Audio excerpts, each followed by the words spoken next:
Hello, and thank you again for joining us another segment with New England Veterans Liberty House here at Veterans Corner.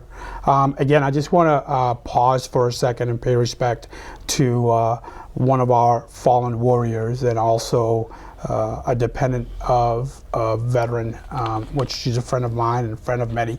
The first gentleman that I'm referring to is Mr. Lucien Rajendra, 86-year-old Korean War veteran, was a client of NEVLH and a friend of many. He just passed on Friday, this past Friday. And then the dependent of a veteran that I'm referring to is Maggie Rivas. She was an active duty soldier for 20 plus years. She dedicated pretty much her adult life to serving this country. And unfortunately, her son, Anthony Rivas, just actually lost a battle. Well, he was battling leukemia for a very long time and just lost that battle on Friday and made the transition over on Friday as well. So I just want to take a couple minutes and just have a moment of silence in behalf of those two.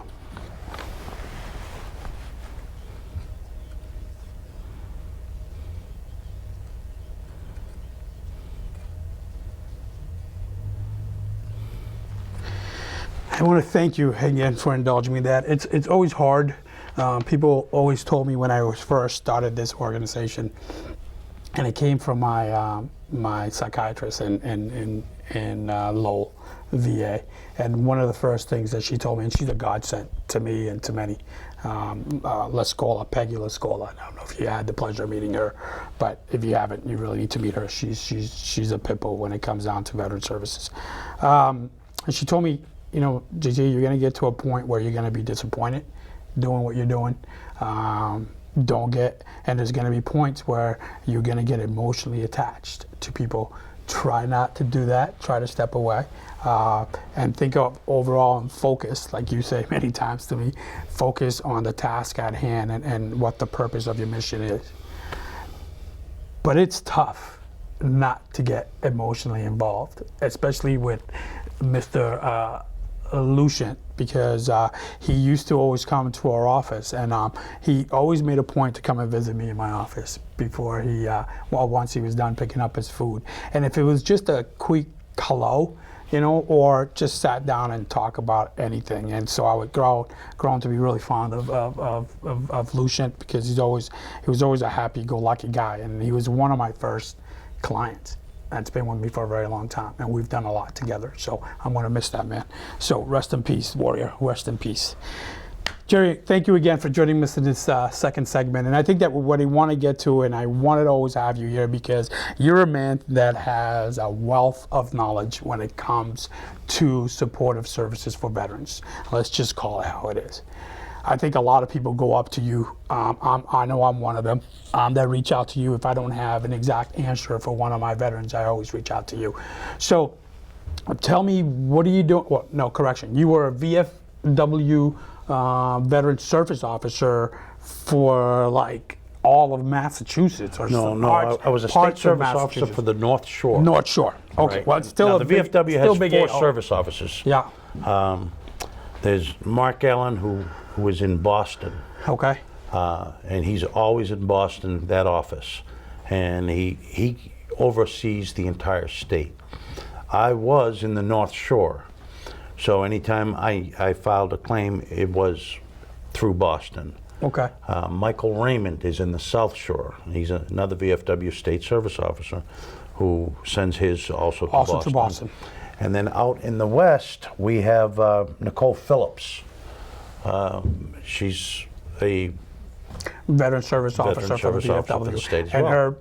her request always goes to Boston. To Boston, as well. Right. Now, who's replaced me is Bruce Crowell, and he and I used to work out together in the VA. You know Bruce? Yeah. Yeah, all right.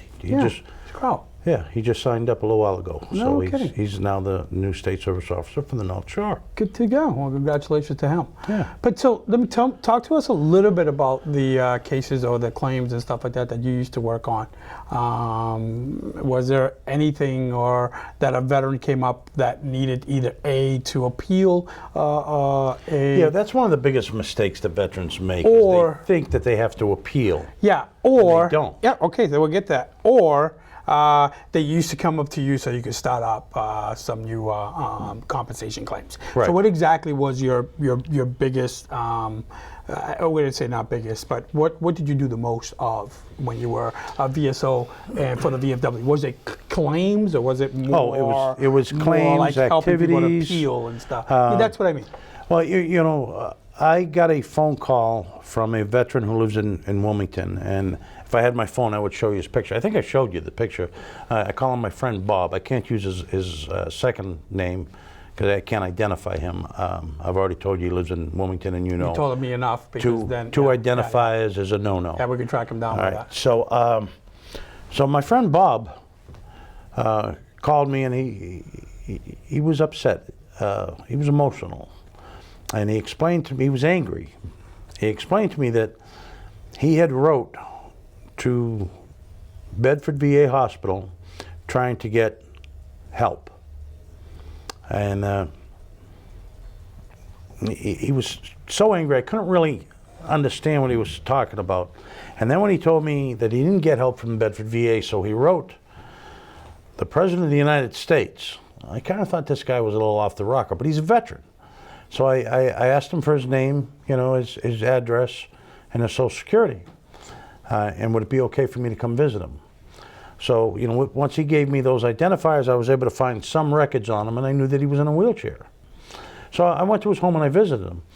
And I heard his stories. The hardest part of our job, both of us, is you can't unhear what you hear. Touché. So I'm sitting across from my friend Bob, who is in a bariatric wheelchair. He may stand 5 feet tall if he could stand. He weighs about 440 pounds because he's inactive. He lives in his apartment. He lives in Now, my friend Bob, in 1967, in the country of Vietnam, was pinched between an M60 tank and an armored personnel carrier. And in those days, they didn't fly you home. They put you on a ship. So he got shipped back to the United States. And he had married his high school sweetheart before he went over. And to this day, they're still married. God bless. God bless. Which is amazing, amazing. It is. It so long story is. short is there was a big miscommunication with, the VA didn't say no. What they said was, and it took me a long time to get it, that you're not qualified. Now that didn't make any sense to me because he's 100% service connected. Correct. And this happened in the battlefield. Oh, right. Injuries happen in the battlefield. However, they're saying he's not connected or he's not qualified. He's saying I'm 100% service connected. Of course I am. So the research comes in. Come to find out, he was paying for 4 private health insurance companies, thinking that the more insurance he had, the more stuff he would get. Now, it doesn't work that way. It doesn't. It doesn't. Unfortunately. So he was not eligible for help from the VA. And President Obama's office, it wasn't him, it was his staff, you know, wrote and said, you know, take care of this. And I was armed when I went to the VA with these letters. You may remember the post I put up. Hey, I'm going to battle with the VA. I want you guys to do what you always do for me when I got to battle the VA. Say a prayer for me. So I went armed with all this paperwork, and I spoke with Christine, who's a wonderful lady. Yeah. And what is Christine? What does she do? Criteau. She's the director of Bedford VA. Okay, gotcha. And she brought me over to the patient advocate, and that's when doors started to open for Bob. Good. And she said, you know, he did apply here, but when we run the insurance, it comes back that he's got so much insurance that he doesn't qualify for our service. So now, which in a way it sucks because now we can't go out there and get our own insurance. If we do, then we can't get help from the VA. Which well, no, that's not true. You can get insurance. Oh, okay, so that's where I was going. You can absolutely have insurance. Okay, but for the thought that if you he's paying, if he could afford paying for health insurance, then obviously he doesn't. Well, one of the things he wanted was 2 bariatric wheelchairs, motorized wheelchairs. Because of his weight, he would break it down. When the wheelchair would break down, it would have to be transported out to get repaired, and he would be in bed. Oh yeah, well that's not good. Right. So he wanted a second one through the other insurance company. I mean, his logic was sound. Yeah, but he had no knowledge of how insurance works. Yeah. Doesn't work that way. Well, long story short, today, I think. Service connected. Oh, he's 100% service connected. Good. And he's getting that The compensation. Veterans Administration bought him a wheelchair van. Outstanding. The Veterans Administration had his bathroom converted to fit his new bariatric wheelchair, so he can get in and out And of the VA paid for that? Yes. You got to file the claims.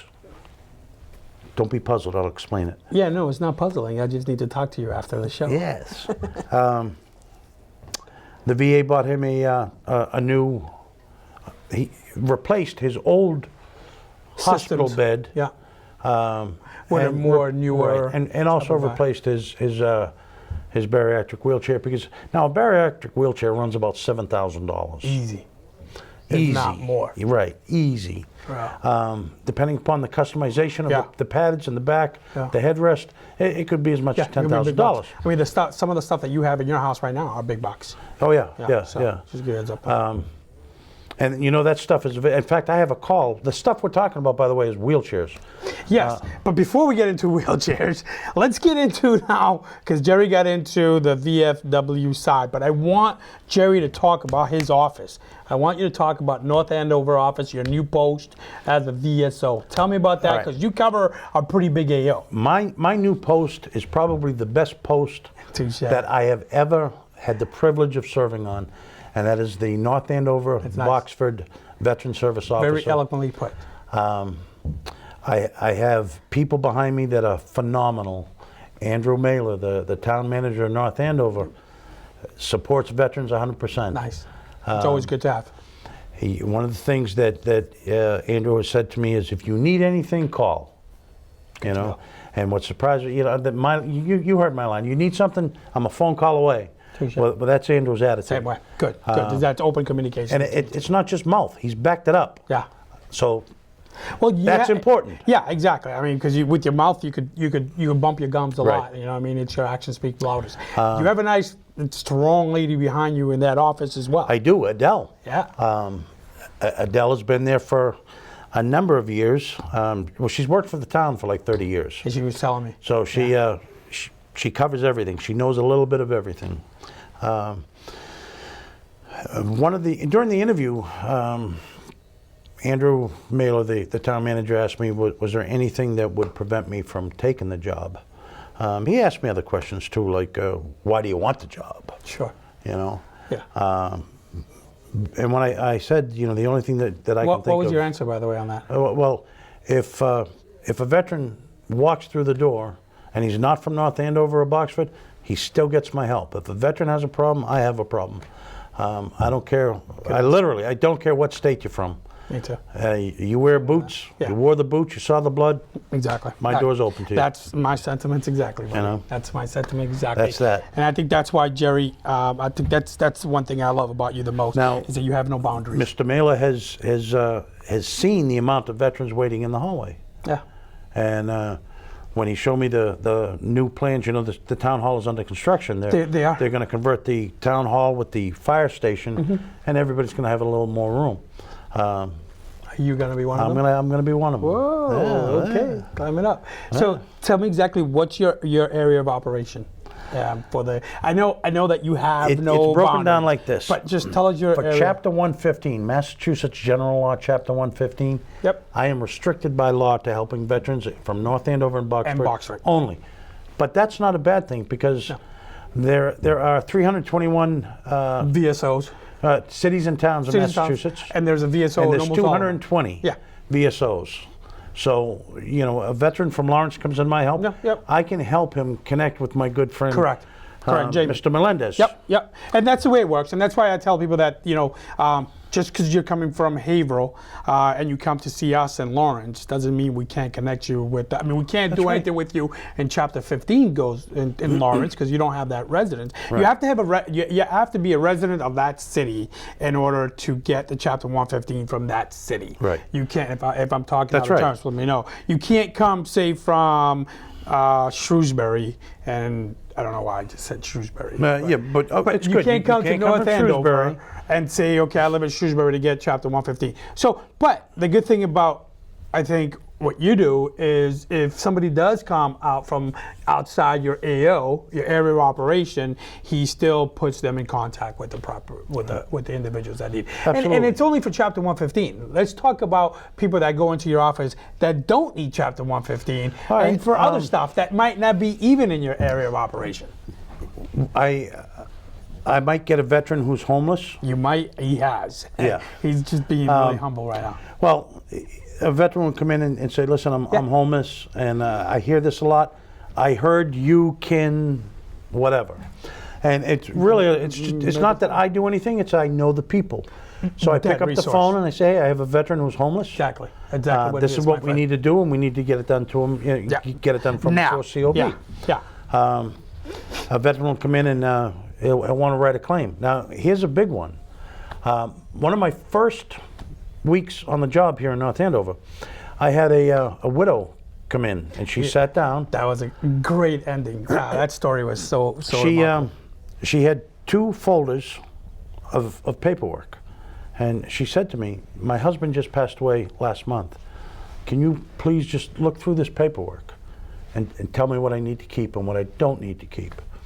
So I'm going through the paperwork, and I discover he's 100% service connected. Nice. When he passed away. When he passed. And so she qualifies for. Well, because of the and she qualifies. He passed away of the service connected disease. All right. So if you're 100% service connected, because you had your hips replaced or something, and you fall down a flight of stairs, you died of cardio. I can connect that.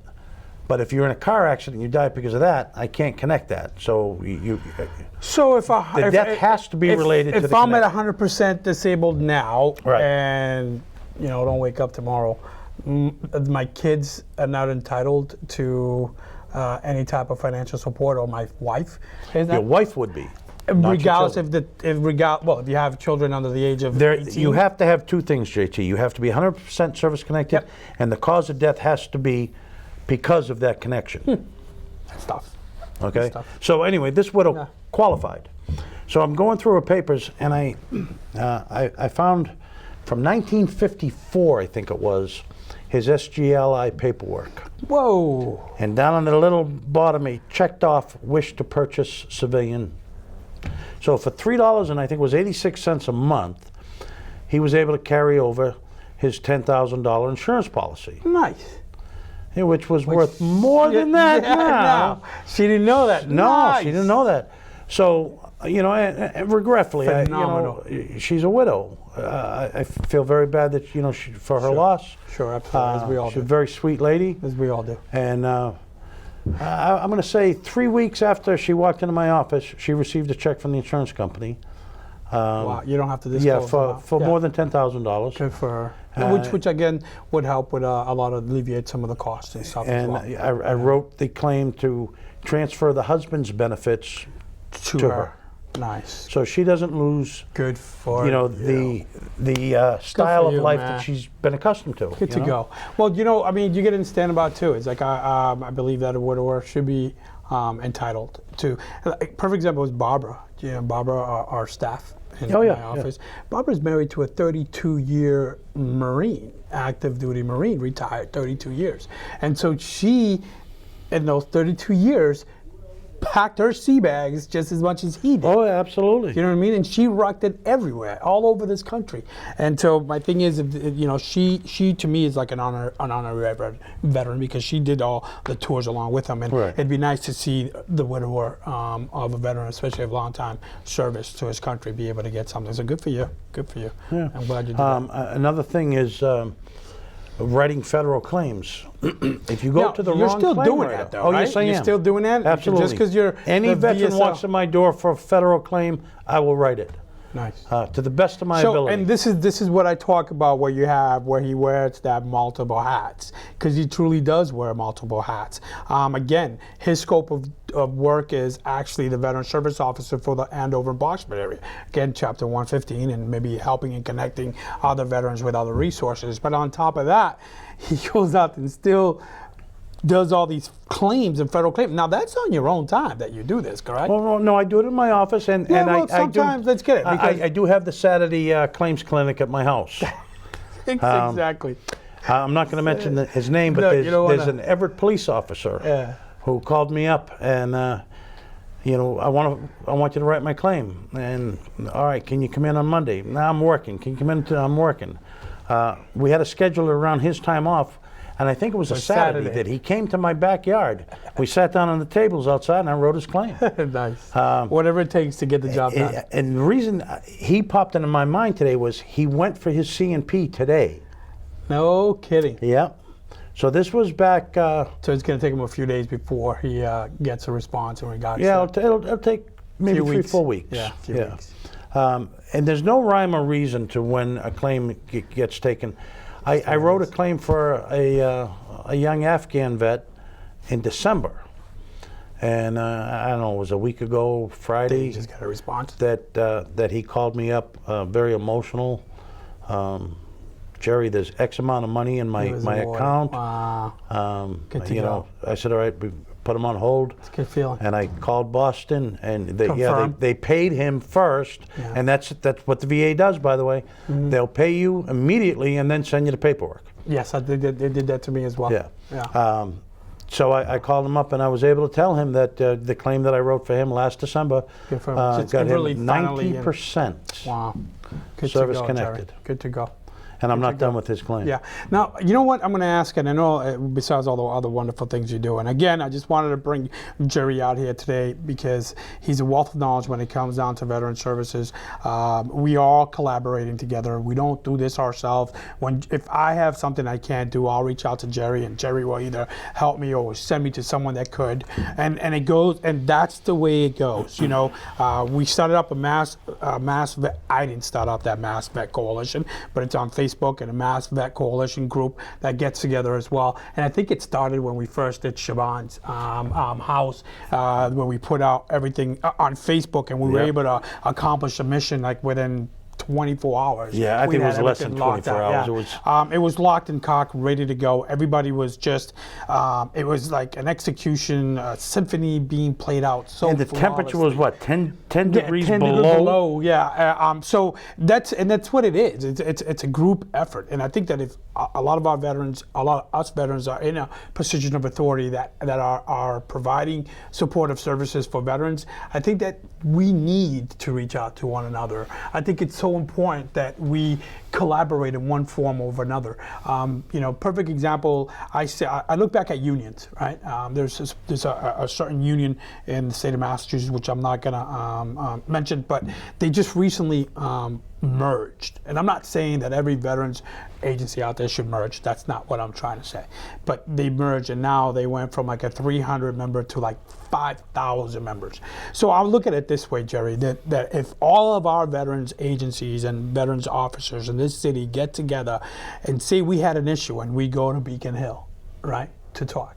If it was 200 veterans there, you might get some notice. But if there was like 5,000 veterans there with the same cause, I mean, there's a lot could be done with that. People will listen. That's what I'm trying to get at. So we don't do it ourselves.